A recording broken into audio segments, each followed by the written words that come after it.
Rodri two Real Madrid সম্ভাবনা এবং বাস্তবতা এই বিষয়টা নিয়ে আজকে আলোচনা করব। তো আমরা জানি মোটামুটি ট্রান্সফার মার্কেটে বেশ কিছুদিন ধরে একটা খবর খুব চাওয়ার হয়েছে, সেটা হচ্ছে রদ্রি ম্যান সিটি থেকে রিয়াল মাদ্রিদে যোগ দেবে এরকম একটা আভাস পাওয়া যাচ্ছিল। তো ওয়ার্ল্ড কাপের শেষে থেকে সে আভাসটা আসলে সে খবরটা আরও জোরালো আকার ধারণ করে। নানা প্রতিবেদন থেকে আমরা জানতে পারি, অনেক সোর্স থেকে, অনেক নিউজ কাভার থেকে আমরা এটা বিষয়টা জানতে পারি। এর সবচেয়ে বড় অথেন্টিক নিউজটাই হচ্ছে রিয়াল মাদ্রিদ এবং রদ্রি নিজেই এই জিনিসটাকে এক্সপ্যান্ড করেছে। আমরা দেখেছি যে আসলে আরেকটা মানে রদ্রি যে ম্যান সিটি ছাড়বে এটা মোটামুটি ভাবে বলা যায়, কারণ রদ্রি যে গুরু আসলে পেপ গার্দিওলা ম্যান সিটি ছেড়ে দিয়েছে। তো রদ্রি ম্যান সিটি থেকে সবকিছুই জিতেছে।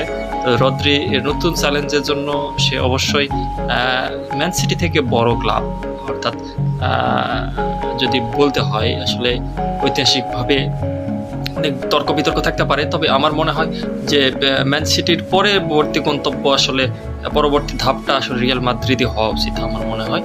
তো রদ্রি নিজেও সেটা ফিল করে এবং সে নিজে এটা বলেছে সে নিজে মাদ্রিদে যোগদান করতে চায়।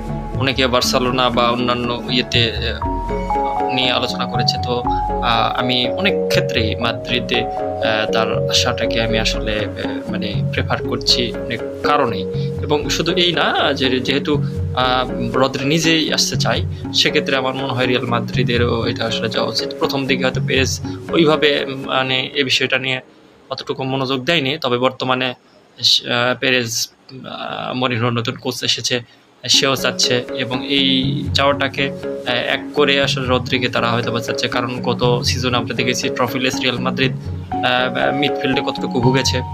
কামাভিঙ্গার ইনজুরি, সুয়েমের মানে কনসিস্টেন্সির অভাব ছিল, ভালভার্দে একা, জুড বেলিংহাম আসলে একটা কোপ আপ করা আসলে সম্ভব হচ্ছিল না। তো পাশাপাশি যে আমাদের নতুন কোচ রিয়াল মাদ্রিদে, সে কিন্তু আসলে একটু ডিফেন্সিভ ইতে খেলে বা এরকম বল পজিশনিং একটা বল হোল্ডিং মিডফিল্ডার একটা আসলে রিয়াল মাদ্রিদের জন্য খুব জরুরি।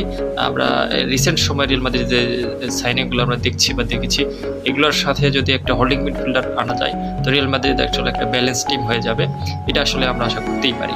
এর পাশাপাশি আরেকটা বিষয় আমরা আলোচনা করতে পারি, যে বলতে পারি যে এখানে রিয়াল মাদ্রিদ আসলে যদি টার্গেট করে কাউকে, তাকে অবশ্য নিয়ে ছাড়ে, এটা আমরা দেখেছি অতীতেও এরকম ইতিহাস আমরা দেখেছি। তো রিয়াল মাদ্রিদে এমন একটা ক্লাব যেখানে আসলে সবাই খেলতে চায়, রদ্রি নিজেই যেখানে